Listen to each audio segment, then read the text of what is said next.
चाहिए जो सुंदर हो, अच्छा हो, जो शास्त्र से संबंधित, भगवान से संबंधित हो, जो पंडित लोग रखे। सब कुछ बच्चों का कुंडली उंडली सब दिखवा कर रखवाना चाहिए अच्छे से, क्योंकि नाम का भी प्रभाव जो है बच्चों के ऊपर पड़ता है। जैसा नाम होता है वैसा काम भी होता है। कितने बच्चे होते हैं कि अपने नाम से एक अच्छे इंसान बन जाते हैं, और कितने बच्चे ऐसे होते हैं कि अपने नाम से एक शैतान भी बन जाते हैं। तो बोलिए श्री राधे वृंद सरकार की। तो अब भगवान बाल लीला में प्रवेश करते हैं। तो बोलिए बाल कृष्ण कन्हैया लाल की जय। जय श्री राधे। भगवान अब धीरे धीरे बड़े हो रहे हैं, घुटनों के सहारे लेकर वो चल रहे हैं। जिस प्रकार जो है बच्चा जो है धीरे धीरे बड़ा होता है, घुटनों के सहारे लेकर चलता है, बकैया ले लेकर झुककर, उसी तरह भगवान भी वैसे ही कर रहे हैं कि काले न ब्रजता के गोकुले राम के सो कि जानो भ्याम सपार भ्याम ऋग्जवारो काले ने ब्रज ताल पेना गोकुले राम के सौजानुभ्याम सपारिभ्याम, यानी कि हाथों के घुटनों के सहारे लेकर भगवान बकैया लेकर चल रहे हैं। यशोदा मैया इतना उनको अच्छे से श्रृंगार करती, अच्छे से सुंदर सुंदर चमकते हुए वस्त्र पहनाती, लेकिन भगवान क्या करते कि महाराज वो तो बच्चे हैं, वो तो बाल लीला कर रहे, बच्चों को क्या समझ में आता है कि हम कैसे लग रहे हैं, कितने सुंदर हम क्या पहने हैं। भगवान क्या करते कि कीचड़ में प्रवेश कर जाते। बहुत कीचड़ रहता तो कभी गैया के गोबर में चले जाते, तो कभी कीचड़ में चले जाते, सब कुछ गंदा कर लेते। मैया कहती करे लगता है कि तू पूर्व जन्म में, पहले के जन्म में तू सुअर था। भगवान बलराम जी से कहते कि भैया मैया मेरी ज्योति से देखो, उसको कितना ज्ञान है, उसको ये भी याद है कि मैंने पहले जन्म में सुअर का रूप धारण किया था, तभी तो हिरण्याक्ष का वध किया था। तो इस प्रकार भगवान जो है अब धीरे धीरे बड़े हुए और घुटनों के सहारे लिए बिना भी चलने लगे। अब क्या करते कि भगवान अब गोपियों को परेशान करने लगे, गोपियों की जो इच्छा थी उसको पूरा करते।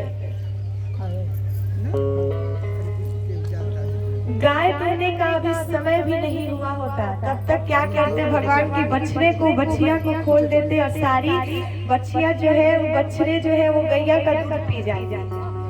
गोपियों के घर में जा जाकर इतना भगवान उनको परेशान करते कि कहा जाता है कि सारी गोपियां प्रतिदिन भगवान का शिकार करने आती। एक दिन आई, कहा कि अरे मैया बाहर निकलो। मैया ने कहा कि क्या हो गया, सुबह सुबह क्या परेशान कर दी। तो गोपियों ने कहा कि एक काम करो, हम लोग तुम्हारे सामने नहीं, तुम्हारे लाला के सामने उसकी शिकायत करेंगे। मैया आवाज लगाई कि अरे कनुआ कहाँ है, बाहर निकलो। भगवान ने कहा कि मैया क्या हो गए, इतना क्यों परेशान कर रही है।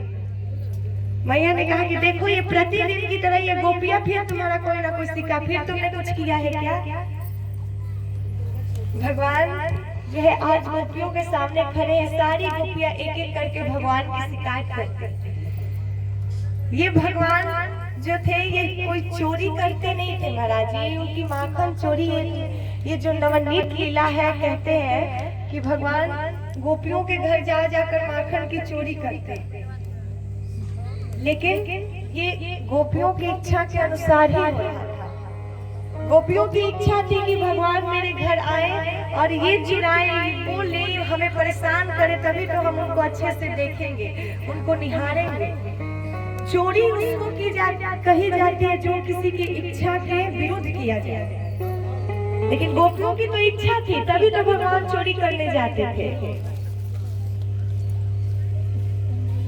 तो उसी प्रकार जो है आज सारी गोपियां जो है आई भगवान के पास, भगवान के सामने यशोदा मैया से शिकायत करी कि मैया जानती हो ये तुम्हारा जो ये लाल है, हम पूरे ब्रजवासियों के नाक में दम कर दिया है, हमारे घर पे आता है, बताओ तुम्हारे घर पर क्या कमी है, 9-9 लाख गाय है, फिर भी हमारे यहाँ आता है और हमें परेशान करता है, चोरी करता है।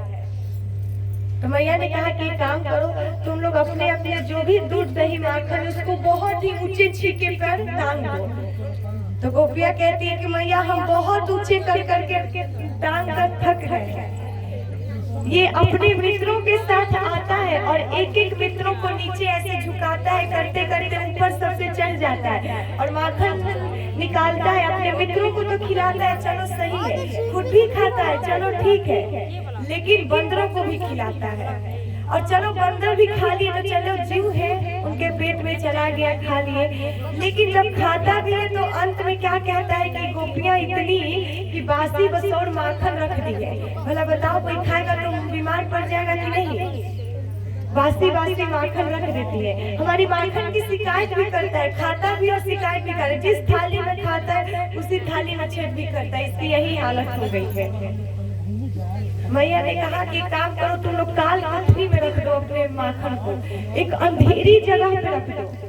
गोपियों ने कहा कि मैया हम भी करके थक गए, तुमने अपने लाला को इतने चमक चमक पर मरी से जड़ी पूरा जो है कंगन कुंडल पहना दिया है कि उसके प्रकाश से उसे सब कुछ दिख जाता है, अंधेरे में भी रखी चीजें दिख जाती है।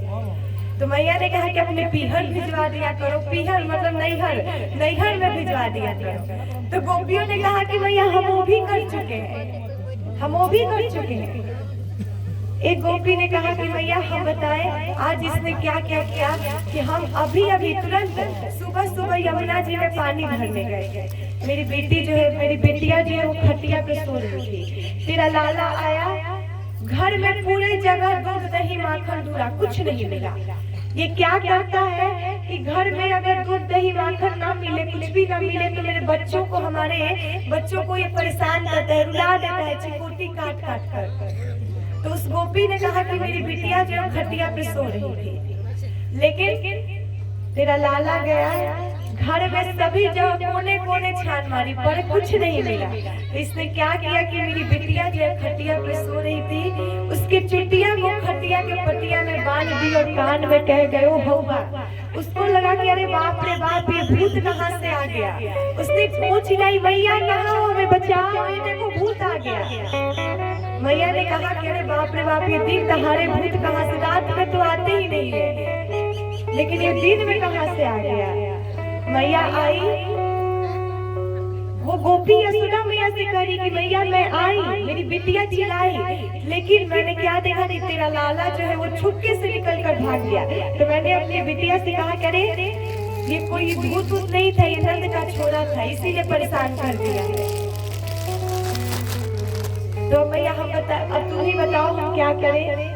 सारी गोपियां चली गई। मैया ने कहा कि काम करो, जब ये माखन चुराए और जब खाए तो इसे नंगे हाथों पकड़ कर लाओ, तब हम इसको सजा देंगे। अभी तो ये भोला भाला सा रूप बना लेता है, अपना चेहरा बना लेता है, इसको देखकर दया तरस आ जाती है। जब भी गोपियां यशोदा मैया से शिकायत करती तो भगवान गोपियों की तरफ देख कर कहते कि रुक जाओ, हम तुम लोग की अच्छी तरह क्लास लेंगे, खबर लेंगे, बस बाहर निकलो तो सही, जितना शिकायत करना है कर लो।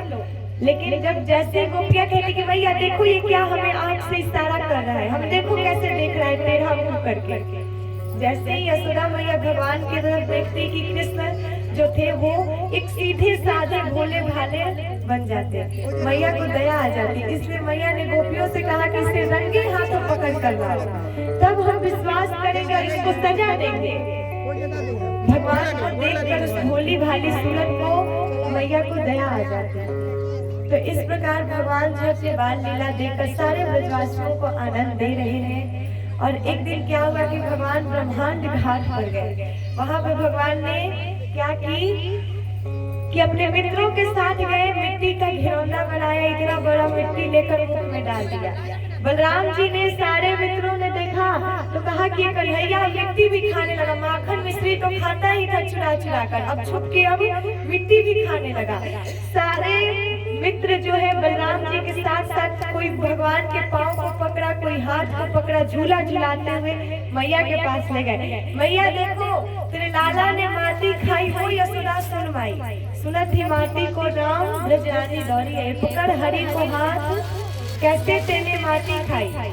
और तुनक तुनक तुतलाए मुंह बोले श्याम मैंने नाही माटी खाई, नाहक लगायो नाम।